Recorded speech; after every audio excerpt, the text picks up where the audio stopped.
Bonjour Sarah Orchani, on est à nouveau au forum du Café Le Maréchal. Qu'est-ce que tu peux nous dire aujourd'hui concernant, tiens, on va rebondir sur l'affaire Salah Hamouri qui est médiatisée depuis une semaine ou deux environ.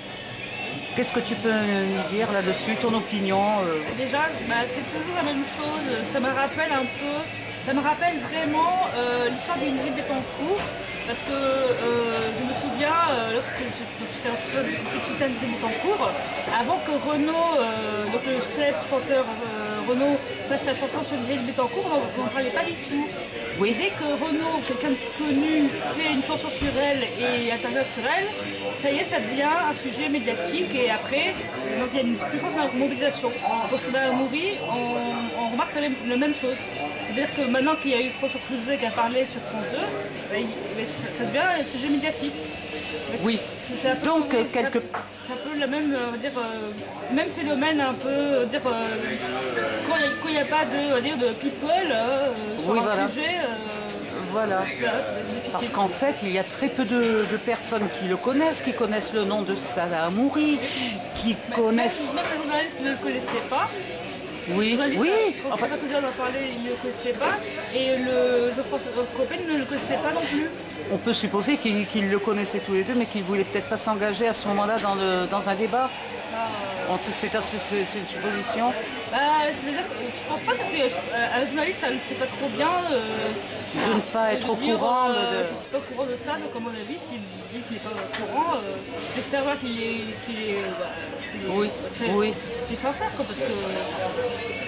Donc l'intérêt, c'est que du coup, on en parle, ce n'est plus une affaire qui est étouffée, en tout cas au niveau des médias. Maintenant il faut l'entretenir. Ben voilà. Ce truc-là médiatique, il faut l'entretenir parce que ça peut très bien d'un seul coup partir. Ça peut retomber. Voilà. Par exemple, Florence Cassé, il y a des vagues, c'est une Française qui est au Mexique. Il y a des vagues, des fois on en parle, des fois on n'en parle plus. Il y a Clotilde Drey, c'est pareil, des fois on en parle, des fois on n'en parle plus. Oui. C'est des vagues. Donc il faut utiliser l'outil médiatique qui a été mis à disposition pour entretenir finalement cette affaire. Qu'est-ce que tu en penses, toi, en tant que jeune femme responsable militante, associative, y compris en tant que citoyenne, de l'affaire de Salah Hamouri?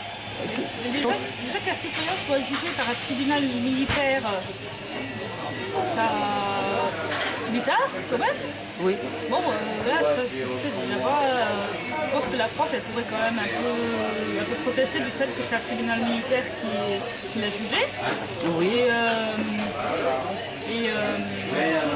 Et moi, je pense que moi, je suis quelqu'un qui n'a aucun peine d'insulter des personnes. Je suis pour l'égalité. Oui. C'est-à-dire qu'on se mobilise aujourd'hui pour Gilad Shalit, ce qui est normal. Hein. Oui. Donc, et je pense qu'il faut faire la même chose que Salah Hamouri. C'est-à-dire que pour moi, là, je suis pas, comme sur plusieurs sujets, je ne regarde que le droit. Je ne regarde que ce qui arrive à la personne. Je ne vois pas si la personne est je ne vois pas la nationalité en fait. Donc pour moi c'est quelqu'un qui est détenu, qui est privé de sa liberté, injustement. On doit se mobiliser pour lui, qu'il soit palestinien ou israélien, qu'il soit français ou pas français. Voilà. Oui. Moi c'est un peu dire ma théorie, ma conviction on va dire un peu générale sur laquelle je me base toujours pour défendre une personne. Oui, bien sûr. Bien sûr.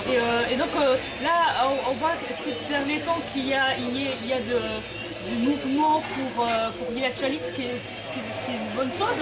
Il faudrait qu'il y ait aussi du mouvement pour Salah Hamouri. Oui. Est-ce que tu penses que... Tu as entendu parler d'actions qui seraient faites au niveau régional, local, pour l'instant Pour Salah Hamouri? Oui. Il y a sur Dijon, il y a un comité de soutien pour Salah Hamouri à Dijon. Il est récent. Il est récent, voilà, il a été...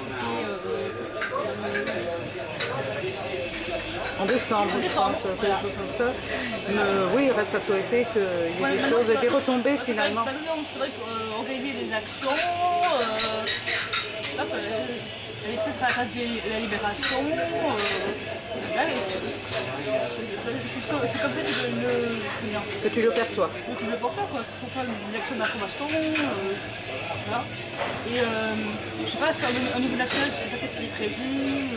Ben, on a des impôts, nous avons des impôts. Par contre, il y a une chose qu'il faudrait, c'est que quand même je sais que la mère de Slava Mori, elle n'a pas été reçue par le président de la République, ce qui est pas normal du tout.